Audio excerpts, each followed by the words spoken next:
So many churches have lost people over this one argument. The argument that says the music is too loud.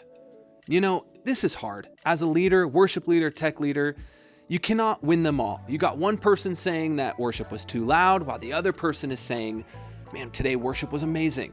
So today we're going to dig into what volume complaints really mean and how to respond like a leader, not just a sound tech, right? So here's the thing. Most volume complaints, they're not really about loudness. They're about comfort. They're about expectations, how someone feels in the room. Sometimes it's a cultural thing. Maybe they're used to quieter services, honestly. Sometimes it's generational. What sounds exciting to one person can feel completely overwhelming to another. And sometimes people just don't like change. They'll say it's too loud, when what they really mean is this doesn't feel familiar. If you can start to separate emotion from your mix, you'll stop taking complaints personally, I promise. You'll start being able to actually lead through these complaints. So we're going to talk about 3 things today. 1, the importance of a measurement tool when we are running live sound. 2, how to respond to volume complaints, even when you're the one behind the desk. And 3, we're going to discuss the need to cast vision and train your team to hit the right target when it comes to how you run sound. First off, let's talk tech. If you're not using an SPL meter, now is a good time to start. A sound pressure meter, it's going to help us understand how loud a mix actually is. And many meters can actually display SPL and more, like advanced systems like Smart. It can show us things like frequency response and so much more. But I want to make this clear. You do not need a full system like Smart to be successful. I would recommend, though, finding an app, purchasing a measurement tool that will ensure that you know exactly what volume your mix is at. You can't manage what you don't measure. And you can't push back on complaints if you don't know the real numbers behind your mix. I believe a healthy range for most worship spaces is going to be somewhere around 88 to 94 dB A-weighted. But it really isn't just about volume. It can be about perceived loudness, right? Harsh frequencies, especially in the high mids, can feel louder than they actually are. That's why a poor EQ or an overly bright vocal can trigger more complaints on any given Sunday. There's so much that goes into this. System tuning, how good is the mix actually? You might need to walk your room and see how your room responds, especially in different sections of seating areas and so on and so forth. If you're interested in learning more about Smart as an SPL measurement tool, we actually have a whole course on MxU about how to use Smart as an SPL measurement tool. Check out our training video in the description below. We'll link it there, and you can watch that first video for free. So when volume becomes an issue, how should we, as a worship leader or sound tech, respond to those complaints? Let's just be real here.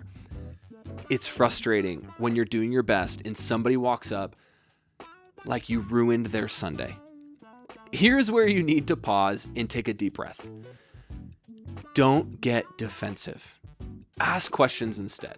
Ask a question like, hi, I would really like to understand your complaint. Where were you sitting? Was it the whole set or just one song? Was it the band overall or something specific? I think you'd be surprised how often the problem is location in the room, not the volume. Genuinely, the goal is not to silence these complaints. It's to understand them. We got to learn from them, right? And lead people through them with grace. And we also need to be fair. Not all complaints are equal, but it's important. We still want to take note. And oftentimes I find that these complaints, this feedback, can help us achieve a better mix on Sunday. So if you're the leader of your team, I do have a question here for you. Does your team even know what you're aiming for? I believe if they don't, then every person on your team is mixing or playing based on their own personal taste. And that's when too loud becomes a moving target you can never hit. Have you ever actually cast vision for what worship should sound like in your context, of course? Not just like we want it to sound good, but something tangible. right? Like why the music has energy and drive, why the low end needs to be felt in the room, why clarity and vocals matter more than sheer volume and instruments, why certain worship moments need to be big and others need space to breathe. We could go on and on. And so that leads us to these moments where we have sound complaints and we're only talking about them when something's wrong. We're missing the chance to shape our team's mindset ahead of time. So what if we made it a part of our rhythm? Schedule a team training night to explain why we're aiming for a certain mix volume. Walk your volunteers through the feel you're going for, and even, crazy thought, play examples of worship sets that match your vision. Show them the difference between loud and full, between quiet and clear. This language that you and I often use, we need to teach them through that. Because here is the real win. We want worship to be passionate and alive, right? Where people can feel the music, but it still needs to be accessible for every person in the room, whether they're in the front row or the back corner. When your team understands that big target, they stop chasing personal preference. They start mixing and leading with a shared purpose, right? And that's when volume stops becoming the enemy. It really starts becoming a tool to serve the moment that we are trying to foster. You see what we're doing here? We're flipping the script. We're taking these volume complaints that once were a pain in our side and turning them into actionable training and takeaways. So I want to talk about a few quick wins before we wrap up here.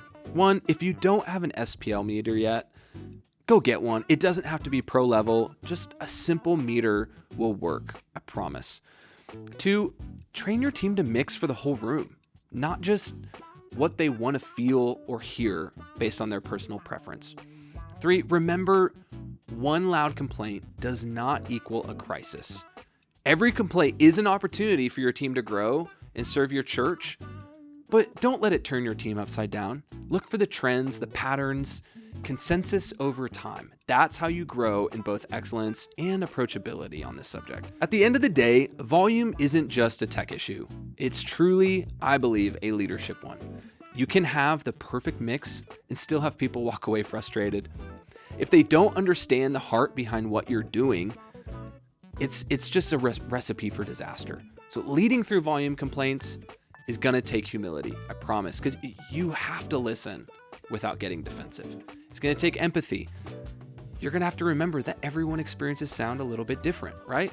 And it takes just a clear plan, simple, clear plan, so you're not just reacting on Sunday morning. You're gonna build a culture where trust comes before knobs and faders. And here's the good news. You can lead through this. You can build a team that knows the goal, mixes with confidence, and helps your church experience worship without distraction. You've got this. And seriously, we are here to help every step of the way. We actually have some great resources for you, like our free audio EQ guide, which is going to walk you through how to get clear, balanced mixes week after week.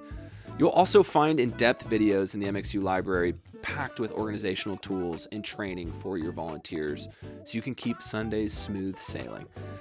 You'll find all those, and I'll put the links below in the description. They're all free. Again, check them out. If this video helped you, please like and subscribe so you don't miss future videos that we release.